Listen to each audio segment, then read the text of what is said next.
En ce qui concerne le DDR, comme nous l'annonçons depuis quelques semaines, c'est une campagne qui est menée par la MINUSCA à l'intérieur du pays pour sensibiliser les bénéficiaires du prêt DDR, les ex-combattants, sur les activités génératrices de revenus. Cette semaine, c'était à Kagabandoro, à Ndélé, où le comité local de pilotage a déjà approuvé 46 sur 70 projets d'activités génératrices de revenus.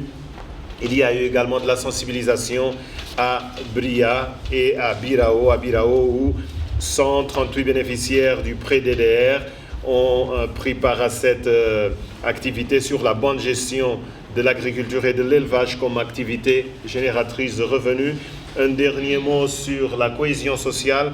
Suite aux rumeurs qui ont circulé récemment à Bangui, mais également la détérioration de la situation sécuritaire à l'intérieur du pays, la MINUSCA, avec les autorités de la capitale, les autorités communautaires, mais également des partenaires, ont lancé une série de sensibilisations, n'est-ce pas, à l'endroit de chefs de quartier, de leaders communautaires, de leaders de groupes d'autodéfense et de la société civile.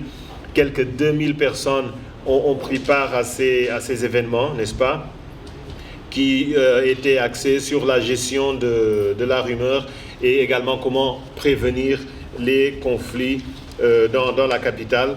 Un des effets de cette campagne est que dans le 5e arrondissement, on assiste à un retour volontaire des personnes déplacées, notamment des musulmans. Il y a eu une trentaine dans ce quartier. Sans plus tarder, j'invite à présent le porte-parole de la force pour le résumé de la semaine. Major. Merci Vladimir. Donc la situation sécuritaire est relativement calme sur l'ensemble du territoire, mais présente néanmoins quelques situations d'insécurité caractérisées par le banditisme armé et la menace que font peser les groupes armés à l'occasion de la transhumance aux populations civiles. La force de la MINUSCA est toujours prête à répondre à toutes ces menaces. À Bangui, la situation sécuritaire demeure calme.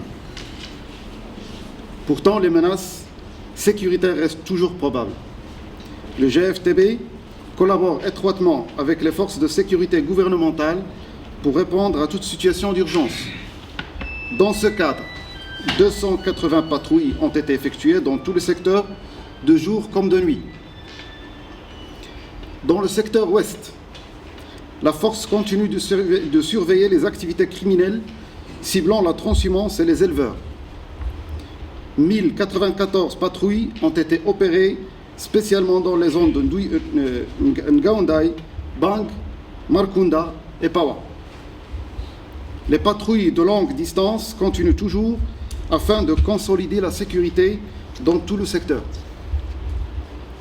Dans le secteur centre, la ville de Bambari est sous contrôle des forces de sécurité intérieure et de la force de la MINUSCA. Mobaye est également contrôlé par la force, mais des groupes d'autodéfense se font toujours remarquer. Les forces de la MINUSCA ont effectué 1758 patrouilles afin de s'enquérir de la situation des différentes localités le constituant. La force a mis plus d'efforts sur les axes Marbès-Bakala, Bambari-Yamale, Bambari-Yarwa et Bambari-Ipi. Lors de ces patrouilles, la force a enlevé les barricades et réduit les violences. Dans le secteur Est, la force demeure vigilante dans Bria.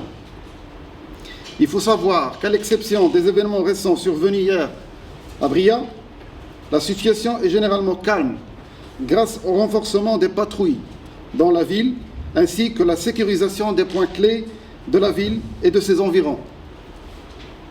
À Bangassou, la force poursuit ses opérations de sécurisation, notamment pour assurer la protection des réfugiés, et des patrouilles ont été opérées dans le secteur et sur différents axes, à savoir Bria, Bangassou, Bakouman, Zakou et sur l'axe Rafé-Zamio, ainsi que dans la zone de Yalinga. En tout, 929 patrouilles ont été conduites dans l'ensemble du secteur. En général, au cours de la semaine écoulée, la force continue d'entreprendre ses actions d'appui à la restauration de l'autorité de l'État, tout en s'inscrivant dans l'esprit du récent accord politique de la paix signé lundi passé à Rome. Pour ce faire, la force a mené 4061 patrouilles à l'intérieur du pays et aux abords de la capitale, dont 478 de nuit, pour lutter contre l'insécurité, les abus sexuels, protéger la population civile et la rassurer et instaurer la confiance. Quant aux opérations de la protection civile, la force s'est investie dans tous les secteurs, en particulier dans l'interposition entre les groupes armés, les escortes et les convois, des patrouilles, de la sécurisation des établissements publics et étatiques, des camps de réfugiés, des cabanes médicales, etc. Il faut noter enfin que les travaux de réhabilitation de certaines pistes rurales sont assurés par les équipes de génie de la force afin de faciliter la circulation des personnes et des biens sur l'ensemble du territoire national. Sans pour autant oublier de citer la contribution des femmes de la force à la remise en marche des marchés, tel était le cas de Bria, à travers des actions de nettoyage et déblaiement de leurs espaces, en vue de relancer le quotidien des populations locales. Merci. Bonjour chers auditeurs.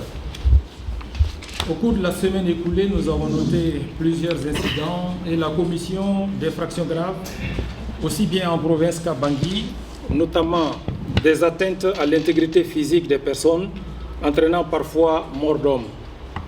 C'est le cas dans la localité de Mazé, à 40 km de Kagabandoro, où des bergers peuls ont été attaqués par des hommes armés, faisant 3 morts et 2 blessés.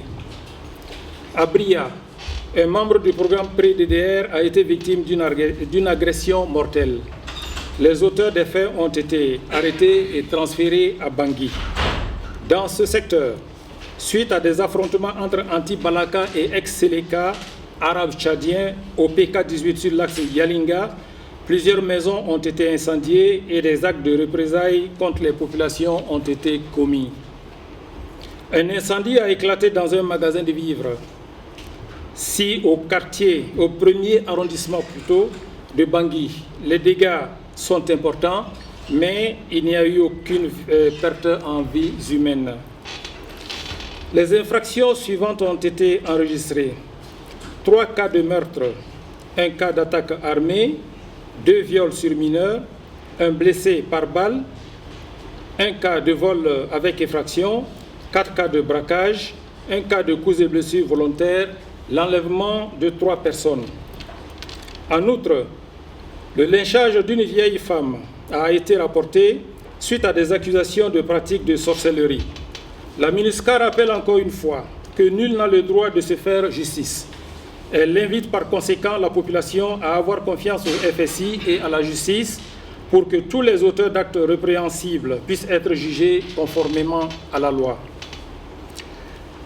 La police MINUSCA continue sa collaboration avec les forces de sécurité intérieure et les autorités locales pour protéger les populations civiles.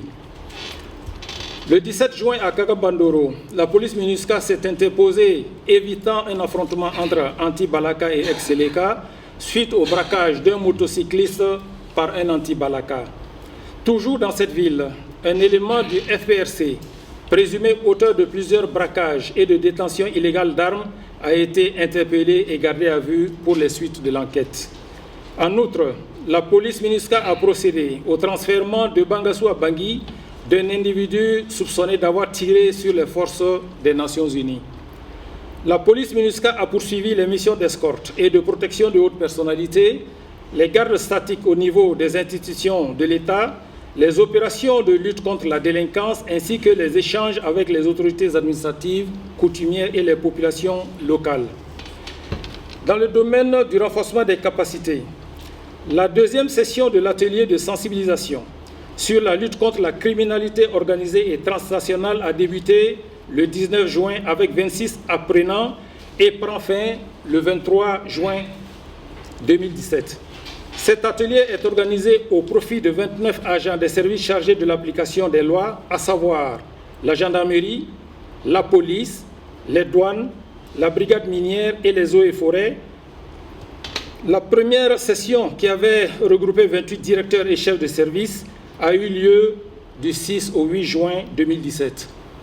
Les unités de police constituées d'Égypte, de Jordanie et du Sénégal, récemment arrivées dans la MINUSCA, sont désormais opérationnelles après une prise en main d'uniformisation des méthodologies d'intervention en maintien et rétablissement de l'ordre. Je vous remercie.